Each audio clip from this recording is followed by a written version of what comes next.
अस्सलाम वालेकुम and welcome back to my channel. Hope you are doing well.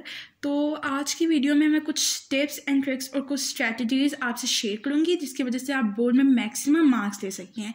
जैसा कि आप सब जानते हैं कि 9 और 10 के पेपर शुरू होने में सिर्फ कुछ ही दिन बाकी रह गए हैं। तो एज़ योर फ्रेंड और as your sister I want to share some tips with you that I personally follow to take first position in my class.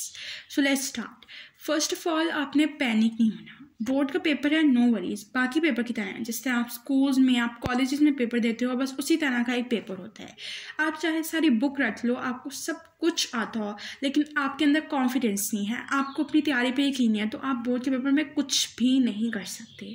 अच्छा, मैं आपको एक एग्जाम्पल देती हूँ। मेरी क्लास में एक लड़की थी जिसको सब कुछ आता होता था, इनफैक्ट वो रिटन प्रैक्टिस भी करती थी, लेकिन पेपर में उसके मार्क्स या तो वो फेल हो जाती थी या बिलो एवरेज उसके मार्क्स आते थे। वजह क्या थी? उसे अपने ऊपर कॉन्फिडेंस नहीं था, उसे अपने ऊपर ट्रस्ट नहीं था, बस वजह ये थी। तो आप सब ने ये गलती नहीं दोहरानी। चलो 10 क्लास का तो फर्स्ट एक्सपीरियंस रह चुका है, लेकिन ये 9 क्लास के स्टूडेंट्स का जो है ये फर्स्ट टाइम है, तो उन्होंने स्ट्रेस नहीं लेना, पैनिक नहीं होना और बस कॉन्फिडेंस के साथ पेपर देना है, ठीक है।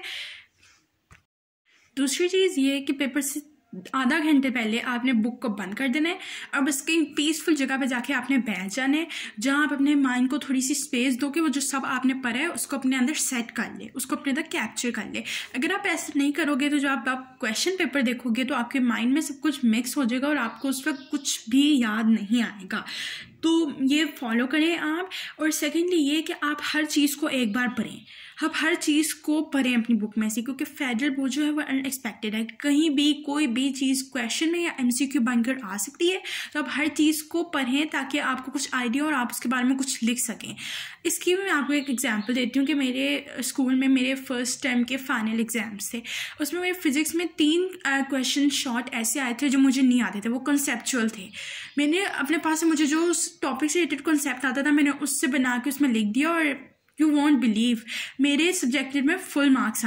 थर्डली जो चीज़ मैटर करती है वो ये कि आपकी पेपर प्रेजेंटेशन और ये कि आप ईच शीट में गिवन स्पेस को किस तरह मैनेज करते हैं। पेपर प्रेजेंटेशन कुछ मुश्किल नहीं है, बस आपने पेपर के स्टार्ट से लेके एंड तक ऐसी राइटिंग लिखनी है जो एग्जामिनर की समझ में आ जाए, और कीवर्ड्स और हेडिंग्स को मार्कर से बोल्ड करना है और उनके नीचे डबल लाइन लगानी है, एंड दैट्स इट। ये आपकी पेपर प्रेजेंटेशन है।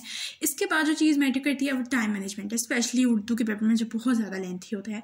चलिए 20 मिनट्स तो हमारे MCQs के लिए चले जाते हैं सेक्शन A के लिए, उससे निकाल दें। आपने 1 आवर सेक्शन B को देना है और 1 our and 30 minute section C को देना है, क्योंकि सेक्शन C आपके मैक्सिमम मार्क्स बनाता है पेपर के, तो आपने उस पर ज़्यादा तवज्जो देनी है और उसको अच्छे से लिखना है और उसके ज़्यादा टाइम भी देना है।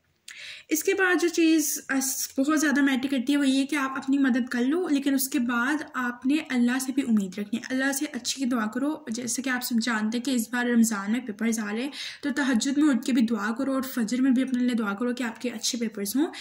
और इसके बाद जो एक मसला कॉमन है यहाँ पाकिस्तान में वो ये कि बहुत से ऐसे बच्चे होते हैं जिनको पेपर से ज़्यादा अपने रिज़ल्ट की टेंशन होती है, क्योंकि उनकी फैमिली को, उनकी टीचर्स को उनसे बहुत ज़्यादा एक्सपेक्टेशंस होती हैं, इंक्लूडिंग मी, मैं भी यही हूँ।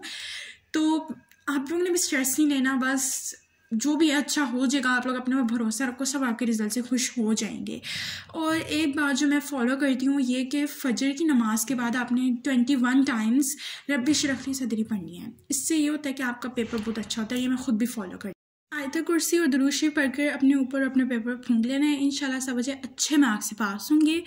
And that's it. If you have not subscribed my channel, yes, so do subscribe. And if you have any question, so you can ask it in comment section. For sure I will answer it.